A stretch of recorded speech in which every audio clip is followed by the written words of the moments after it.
All right, this is the last class on Joshua. And as you know, for those of you that have been here for the several weeks, we are not going verse by verse. Rather, we're kind of picking and choosing some of what I consider to be the highlights in Joshua. We are now in Joshua 23 and 24, the last couple of chapters in the book. I really like these two chapters. I don't know why, because these chapters, they talk about if Israel is obedient to God, this is what's going to happen. But if Israel is not obedient to God, then something much more sinister is going to happen. I don't know why I like these chapters. I just do. I think Joshua is just right on point in these last two great convocations of Israel following going into the promised land. There were three great convocations of Israel in the book of Joshua. One was the gathering that we just talked about a week ago, having to do with that second altar. If you remember that, the second altar which those 2.5 tribes on the east side of the Jordan River built, not as a second place to offer sacrifices like the western tribes thought, and were getting ready to annihilate the eastern tribes because of that, but rather as a reminder, as a memorial, as a reminder, I won't use that word again, a reminder that they too are a part of Israel, even though they are on the wrong side of the Jordan River. It really wasn't the wrong side of the Jordan River, because God gave those 2.5 tribes that land as well. Here's the Jordan River. Here's my map. Here's the Jordan River. Here's the Mediterranean Sea over here. The western 10 tribes were here. The eastern 2.5 tribes were over here. That river is a big separator, and the western tribes thought, okay, these eastern tribes, they're setting up another altar over here, and God wanted only one place to offer sacrifices and worship, and here they're setting up another one. But no, that wasn't the case at all. This second altar was just as a reminder, hey, we're part of this deal too. Then there is a second and a third convocation, and we're going to try in 30 minutes to cover them both. And I want to talk specifically about the last convocation in Joshua 24, but let's go quickly through Joshua 23. Convocation by Joshua, chapter 23, is primarily calling Israel to remember the covenant. Remember the covenant that they'd made with God and to remain faithful to that covenant. Joshua begins by telling the assembled people that he's old, and as my Bible says, advanced in years. We don't know precisely how old Joshua was or how soon it was after this that he died. We know that he died at the age of 110, if the numbers in the Old Testament are anywhere close to accurate, according to chapter 24, verse 29. That's the account of Joshua's passing. So we presume that he was close to the age of what we interpret the Hebrew here as being 110. Close to that age. And if he was close to that age, he certainly was old and advanced in years. His concern for Israel is for the keeping of the covenant after he passes. So he tells Israel what God has done for them in the past. He begins this way, verse 3, chapter 23. You have seen all that the Lord your God has done to all of these nations because of you. For the Lord your God is he who has been fighting for you. That's how he starts. Joshua then tells Israel to be faithful, verses 6 through 9. Be very strong then, so that you can keep and obey all that's written in the book of the law of Moses, not turning aside from it to the right or to the left, so you are not to associate with these nations that remain among you. You must not call on the names of their gods or swear by them. You must not serve them or bow down to them. Instead, you shall hold fast to the Lord your God as you have done to this day. The Lord has driven out great and powerful nations before you, and to this day no one can stand against you. This is what might be called the positive part of Joshua's speech. And kind of the climax of that is that very last sentence. To this day, no one can stand against you. Notice that by now the law of Moses has been written down in some way. Joshua talks of the book of the law of Moses, so it's in writing somehow or another. We don't know exactly how, but it is probably, and my presumption is that the book of the law that he's referring to is in the possession of the priests or the priesthood, because they were the ones responsible for telling the people what God has said and what God wants done. And I think probably copies of at least parts of that law have been made. Not a lot, but probably some anyway. And so Israel really didn't have any excuse because the priesthood was scattered all throughout the land. And so Israel really didn't have any excuse for saying, well, we didn't know what God said. We didn't know what the law said. They really don't have any excuse for that. And then the rest of his speech centers on what's going to happen if they don't keep the law, verses 12 and 13. If you turn away and cling to the rest of these nations that remain among you, and if you intermarry and associate with them, know for sure that the Lord your God will no longer drive out these nations before you. They're not done cleansing the land, so to speak. Instead, they'll become for you a snare and a trap and a scourge in your sides and thorns in your eyes until you perish from this good land that the Lord your God has given you. Thorns in your eyes. What's it like to get a speck in your eye that you can't even see? Now he's talking about thorns in your eyes. I don't feel like I get eyelashes that come back. Yeah, eyelashes are a good example of that, and it just really bugs you. Yeah, because I got one that's bugging me right now, and I'm afraid I'm going to have to go get that one removed. Verse 16 then completes the recording of Joshua's words. He says, if you transgress the covenant of the Lord your God, which he commanded you, and go and serve other gods and bow down to them, then the anger of the Lord will burn against you, and you'll quickly perish from this good land he's given you. All right, let's go back briefly to verse 14. I think this is really the key verse here in this speech. 23, verse 14. Look at what it says. Now behold, today I'm going the way of all the earth, and you know with all your heart and soul that not one of the good promises the Lord your God made to you has failed. Everything was fulfilled for you. Not one promise has failed. Commentary book that I use by Dale Ralph Davis, the title of that book is No Falling Words. And that's where that title comes from, is this verse. Not one promise has failed.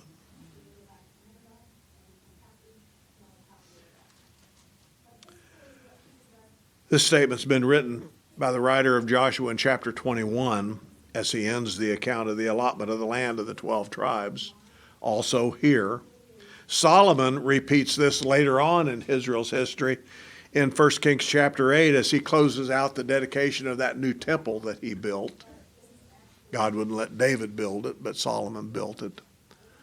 So this idea that not one promise has failed, that God has kept every promise, is at least 3 times in the Old Testament. Twice in Joshua, once later on in 1 Kings by Solomon. Chapter 24. I'm going to go into chapter 24, but any comment on chapter 23? Well, what you were saying, that being verse 14 kind of reminds me of Exodus 14:14, which says, the Lord will fight for you. You need only to be still. That's hard to be. And Joshua makes it very plain in where he says, maybe not exactly here, but in other places as well. And God makes it very plain when God's words are recorded in Joshua, that it was not by the might or the power of Israel that they conquered this land, but rather it was God that has done it for them. God has told Israel, I brought you out of Egypt. I kept you in the wilderness. I brought you across the Jordan River. I drove out all of these nations from before you. It wasn't by your might, it wasn't by your power that you did it. I did that. And Israel soon, as I said, I think in the book of Judges last week, Israel's soon going to forget that.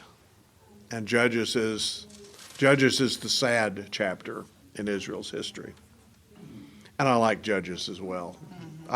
Maybe I like sad things. I don't know. It's just that I like chapter 23 and 24. There's some sad stuff in those. Judges, I just love that book. Why, I don't know, but I do. I think it has to do with God dealing with Israel as a father would deal with a wayward child.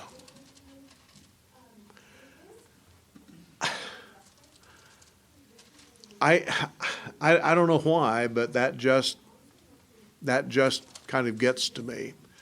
That God continues to love Israel. God continues to deal with Israel all throughout the book of Judges. There's one time where he says, I'm not going to save you anymore. You brought this on yourself. I'm not going to save you. I'm not going to do this. Israel kept crying out to him, and finally it says God, one translation says God repented of what he was going to do.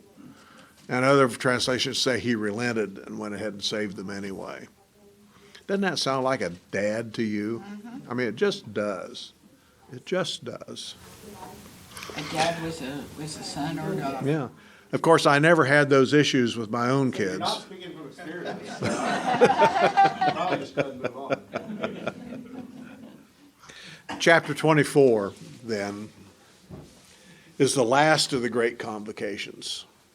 And it takes place, we think, close to the time of the convocation in chapter 23, or maybe even in conjunction with that convocation in chapter 23. We're not sure. In this convocation, Joshua calls Israel to respond to his plea to serve Jehovah God, and Israel does respond to that. Let's look at the text. Israel responds, but not quite in the way that I think Joshua wanted them to respond. Verses 2 through 4. This is what the Lord, the God of Israel, says. Long ago, your fathers, including Terah, the father of Abraham and Nahor, lived beyond the Euphrates, and they worshipped other gods. And we tend to think of Abraham as a godly man, and he was. We tend to think of him as always a worshiper of Jehovah God. And I have actually heard a sermon or two about the fact that Abraham was called out of his family because he was a worshiper of Jehovah, but his father Terah wasn't. I don't believe that for a minute. I think Abraham was a worshiper of other gods when God called him, just as Terah was, just as Nahor was. One has to wonder why God chose Abraham and not somebody else. One has to wonder why God chose anyone to be the father of a great nation of his people. God chose Abraham not because of anything Abraham had done, and God makes that very plain. God chose Abraham out of God's great grace and mercy. Full stop. That's it. He goes on, but God's talking here, I took your father Abraham from beyond the Euphrates. I led him through all of the land of Canaan, and I multiplied his descendants. I gave him Isaac. Wait a minute here. I multiplied his descendants. I gave him one kid. Dale Ralph Davis, writer of that commentary that I'm using, speaks of God's grace in this way, and I quote Davis here. Not your Davis, the other Davis. I would hesitate to quote your Davis than anything having to do with this right now. There you go. Yeah. Where am I? Oh, here it is. This is what Dale Ralph Davis says. Abraham did not emerge from profound ignorance and the abyss of error by his own virtue, but was drawn out by the hand of God. That there is a people of God at all hangs on the simple thread of the mere good pleasure of God, who for no apparent reason took hold of our father Abraham the sinner. Secondly, what is this multiplication of descendants business? I multiplied his descendants. I gave him Isaac. 1 times 1 is 1. One descendant. And that one descendant took 25 years to happen from the time of the promise until the fulfillment. God promised a descendant to Abraham, and it took 25 years for that to happen. And then he goes on, this is God talking yet. And to Isaac I gave Jacob and Esau. You remember those stories. I gave Esau Mount Seir to possess, but Jacob and his sons went down to Egypt. Think about this. 20 years of childlessness. I can't read my own notes. Passed for Isaac and Rebekah until Jacob and Esau came along. That's after 25 years of being given Isaac, and then for Isaac to grow up and marry Rebekah, and then another 20 years. God certainly works in his own time and certainly works in his own way. We impatient humans, we need to understand and celebrate God's providence and working in his creation, even if we can't see it or understand why it's taking so long. Why in heaven's name is it taking so long, God? I've asked you twice now for this, and I don't have anything yet. Why is this taking so long? Oh, and look at this. Esau received his inheritance right away. You see that? I gave Esau Mount Seir to possess. What inheritance did Jacob get? What did he get? Help me out. What did he get in this verse? Nothing. Nothing. I was trying to tell you that. Nothing. Jacob and his family had to go into Egypt because they were starving to death otherwise. They ended up there, and they ended up in slavery for 400 years, while Esau was enjoying his inheritance, and his descendants were enjoying his inheritance. The favored one, Jacob, had to go through 400 years of slavery. God's got kind of a funny way of fulfilling his promises. Joshua goes on to recount the coming of Moses and Aaron to Egypt, the plagues, the Exodus, the protection of Israel from the Egyptians at the edge of the Red Sea, the destruction of the Egyptian army in the Red Sea. He goes on and he talks about all of that, reminding Israel yet again about what God has done for them. He continues to recount the time in the wilderness, the defeat of the Amorite kings east of the Jordan River, the encounter with the prophet Balaam. He talks about all of that in chapter 24. He speaks of crossing the Jordan River, the defeat of Jericho. He talks of the defeat of all the nations in Canaan. And I can pronounce these names. The Amorite, the Perizzite, the Canaanite, the Hittite, the Girgashite, the Hivite, and the Jebusite. Boy. I practiced. In all the ites, except Israelite. Somebody in there and they listen to you. Now Moabite wasn't in there, and I don't know what happened to them. But in all of this, God through Joshua is telling Israel what he, Jehovah, has done, not Israel. Listen to the last part of this. This is God talking again. I sent the hornet ahead of you, and it drove out the 2 Amorite kings before you, but not by your own sword or bow. So I gave you a land on which you did not toil, cities that you did not build. Now you live in them, and you eat from vineyards and olive groves that you didn't plant. I don't know what the hornet was. No one knows. Dale Ralph Davis didn't know. No one else knows. We don't know if it was literal hornets or whether that was a euphemism for some kind of big thing that happened that got rid of these nations there. I don't know. It'd take an awful lot of hornets if they were real ones.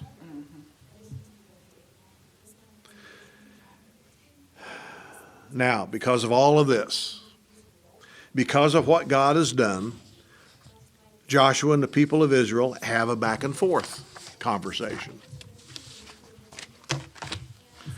Therefore, Joshua says, fear the Lord, serve him in sincerity and truth, cast aside the gods your fathers served beyond the Euphrates and in Egypt, and serve the Lord.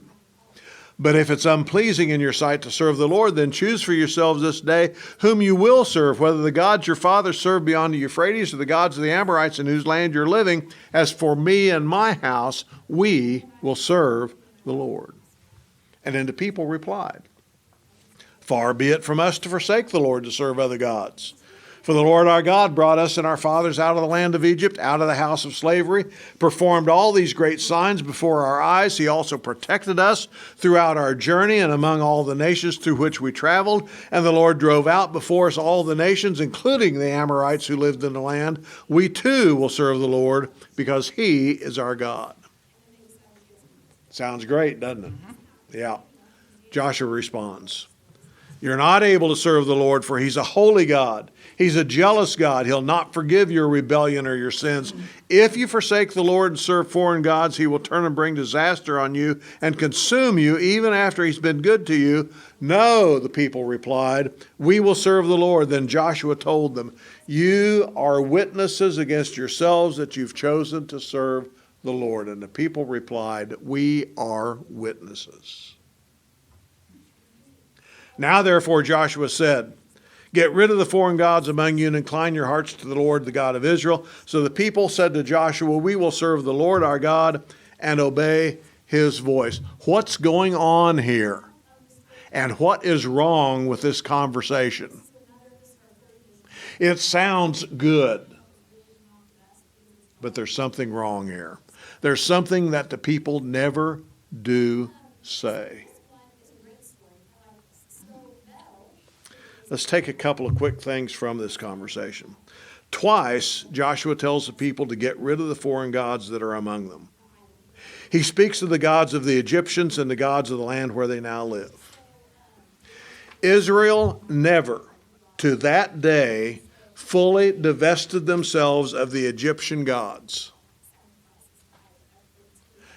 going so far as to carry them across the Red Sea, through the wilderness wanderings, across the Jordan, into their inheritance. Through all of that, at least some in Israel still clung to and brought with them the gods of Egypt in the form of stone, gold, silver, whatever. Some kind of a statue, some kind of an idol, some kind of a reminder of who that God was. They carried those gods with them. Remember, they had 400 years in Egypt where Jehovah God did not speak to them as far as we know. And there's a whole bunch of generations of the Israeli people in Egypt who knew nothing about Jehovah God until Moses came along. All they knew was the gods of Egypt.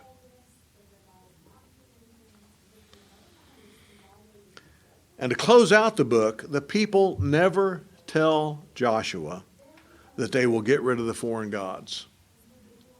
Show me in that chapter where they say they will get rid of the foreign gods. Twice he says to do it. Never do they say they will do it. They say they will serve Jehovah. They say they will not forsake Jehovah, but they never say that they will serve only Jehovah or rid their society of the foreign gods. That's what's wrong with their response. And I think that's what Joshua was trying to get them to say. They will worship Jehovah God because he did all of these great things. But they were not a monotheistic people. At least some weren't. They had other gods as well. Yeah, we'll put Jehovah God over here, but we've also got these others over here we want to hang on to. And I think I kind of get that because traditionally these other gods were what they knew. Even though several generations have passed, that was handed down to them, and that's kind of what they knew. This Jehovah God thing, this happened just in the last 45 or 50 years. These other gods, we've known them for several hundred years.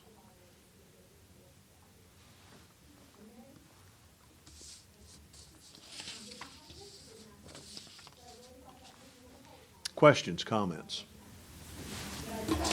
I have really enjoyed it. It's quite interesting about Joshua, what he does and everything. Yeah. Because I was reading it the other day and I was really fascinated what he's been doing. Talks how he's over this kingdom and that kingdom. And it's just, it gets real fascinating. We have a choice today as they have had the choice then. We have the choice to, Worship God or not. we also have the choice to put away the foreign gods or not, just as they did. Terry. Our foreign gods, anyway, in our culture, generally, we don't worship other gods, but we have transferred those gods that they had into the god of consumerism. And our God, and at least in many parts of the world, but to varying degrees, but here in the U.S. is our things and stuff. That has become our God. We may not think that, but we always want. Dave Thomas from Wendy's, he talked about biggie fries. And so I've taken that and I said, we want more, bigger, better, whatever it is, whether it's a bigger house, bigger car, more food, more land, fancier clothing, whatever. That's our human nature, but that has become our God. Anything that would separate a person's relationship with the Lord or comes in to some degree is something that we worship. We may not say, well, I have this big old motorcycle, it's Harley, or I have this big, or I have, it doesn't have to be things necessarily. They could be attitudes. They could be sports. It's our... This chapter is good for us just as it is or was for them and everybody else as well. I think all cultures, I think all peoples of all times have a tendency to worship things or whatever might be other than the unseen Jehovah God. And for Israel to say, we will worship God, we will worship Jehovah, but not to say, we will get rid of all of these others, is just, that's untenable to us. We wouldn't, what's stupid Israel? What are they thinking of here? They saw God do all of these things, and why are they doing this? Israel wasn't stupid. Israel was being human, just like everybody else was and is. And it may not be things and stuff. It may be promotion. It may be recognition. There's so many things that fall in there. I was thinking about pride and selfishness, where we want our way rather than God's way, and we think we know better than God, and how we treat other people. We might be selfish and unkind and unloving, and that comes from pride. And that would be a God who's our selfishness and pride, is what I think would be an idolatry, worshiping, meeting our own needs rather than God, what God wants for us to do. Well, even when Solomon built the temple and set the program about worshiping God only, he had to keep what was it called, the pole, something? The Asherah poles? Yeah. Yeah. He kept that because he knew that he had to have something like Had to have something. that Yep. people could have other than the God, our God, and I thought that's kind of amazing that he couldn't do away with it all. Well, this in essence closes out the book of Joshua. The period of the Judges comes up next in Israel history. That is a period of, as I like to say, and I've borrowed this, a period of rebellion, retribution, repentance, restoration, and rest. That's kind of a cyclical thing that happens over and over again in the book of Judges. And that repeats itself many, many times.